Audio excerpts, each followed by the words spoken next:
Hi, my name is Adrian Low.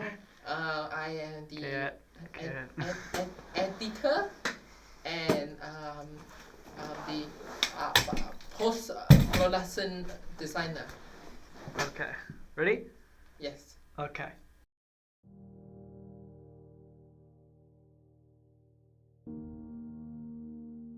Working on The Wild Rose is probably one of the most difficult films we've had to create so far. Had the largest crew out of any film that we've made, and the longest production time out of any other film we've created, with a total of 7 months in production. The actual process of creating the script for The Wild Rose was a difficult process in of itself. Adapting it from song to screen, it was a process which took a long time to actually get it together. And when we were creating the initial synopsis for the film, we had many different ways in which it could have gone. There was different scenes and different characters which I was trying to work together into the film to make it more interesting, or to add these extra moments which I thought was important. For example, the script wasn't initially going to start with a river scene. There was many different first scenes we were going to go with. At first, we thought we would have the Layla and Eliza scene and introduce Nickolas through that way. But that didn't last long because I didn't think it had the same weight introducing him that way rather than actually showing the introduction of him. There are also many other characters which were initially had either larger roles or were in the film that ended up getting cut entirely because they were unimportant to the film or just distracted from the overall story. The main characters you need to see are Eliza, Nickolas, and Jefferson. I was trying to add in these extra characters to bring in other complications, which just in the end didn't work. The character of the abusive man in the nightclub was initially going to have a recurring role in the film.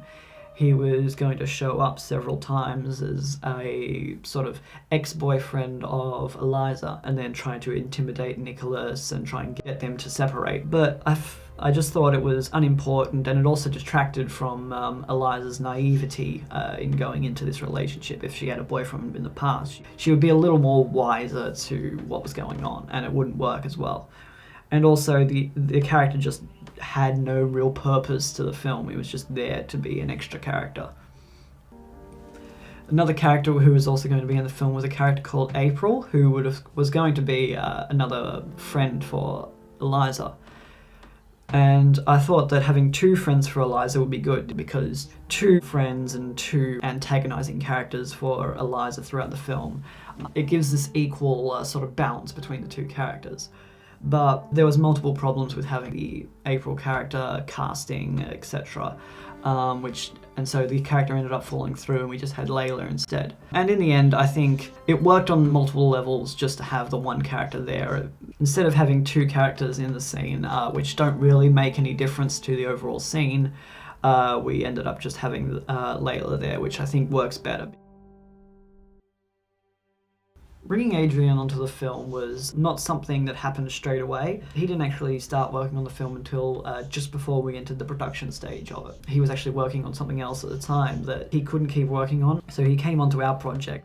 Jumping onto The Wild Rose was a given opportunity for me to actually use what I've learned throughout this entire 6th trimester in SAE instead of doing everything on my own from scratch and having an outcome that is mediocre instead of what it is today, instead of what The Wild Rose is today. He came on as the editor and the sound recordist, and it probably sped up the shoot days, having someone there to actually work on the audio so that one of us who were already crewing at the time didn't have to deal with all that.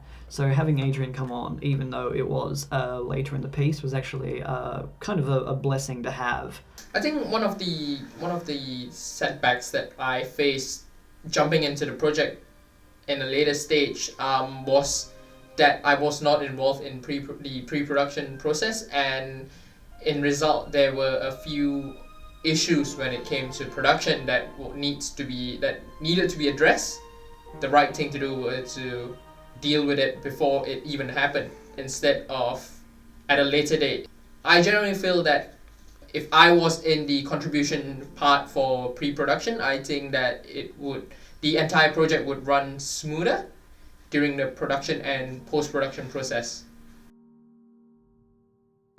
The costuming process for the Wild Rose was a difficult one to get right. I initially wanted Eliza to wear white throughout the entirety of the film to portray her innocence, naivety, and the angelicness of the character. But it proved problematic several times. For example, in the final scene, I wanted her to wear a white dress, but we could never actually find a white dress that wasn't a wedding dress or something that would never actually be worn by this character.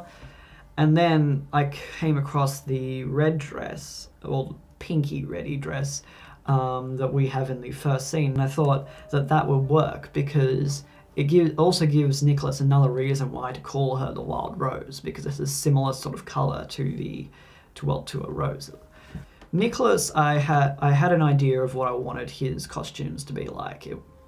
I always wanted his costumes to sort of reflect Eliza's emotions towards the character. So in the first scene, he's wearing completely black because he's come out of nowhere, and he's being helpful, but she doesn't quite understand why he's there or how he's gotten there. So he's completely black, he's darkness, and she doesn't quite trust him. Then the second time he appears, he's still wearing a lot of black, but you see the white underneath because he helped her out in the last scene. She's now beginning to trust this guy, but the black is covering the white, and then there's black pants as well, because she still doesn't fully trust this guy. I mean, she's only known him for less than a day.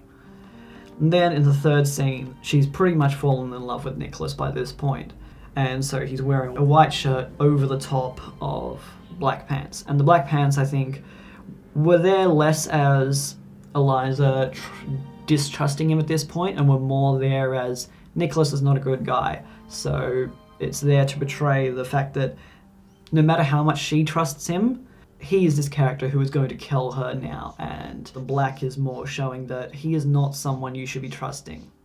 But the white is that Eliza does trust him, and so, which leads to her inevitable demise. Organizing the footage was the first and foremost, and we went into using Pluralize to sync all the footage with all the audio as we recorded them separately. And I faced a few setbacks with Pluralize as I had no prior knowledge of how Pluralize worked, and I had to learn through the process of editing the Wild Rose. And I think that I've gained enough out of Pluralize, and I would say I'm pretty sure there would be more things for me to learn. As for the other editing process, as the main cuts, the offline edits, the storytelling part, I think that the storytelling cuts that I've made wasn't as sufficient. And after a few sessions of brainstorming with the director, it helped shine some light onto the project and gave me a perspective on how it should be done and how it can be done better. Yeah, I think overall the final product of the film I am pretty happy with. There are a few things I would prefer to have done differently, but I think that the film came together pretty well and it is pretty much intact with how I envisioned it. Yeah, I think I'm really impressed with what we've done throughout the entire production, and I think there's definitely room to improve as a practitioner in the industry, both for me and Brandon. I hope all of you have enjoyed watching the film and have also enjoyed watching this interview. It's a project that I've wanted to work on for a long time now, and I've finally gotten to actually create it, so it's something that I'm pretty happy to have finally put it out there. Brandon, the director, he's a dickhead. So terrible! I don't understand. Why would anyone want to work with him?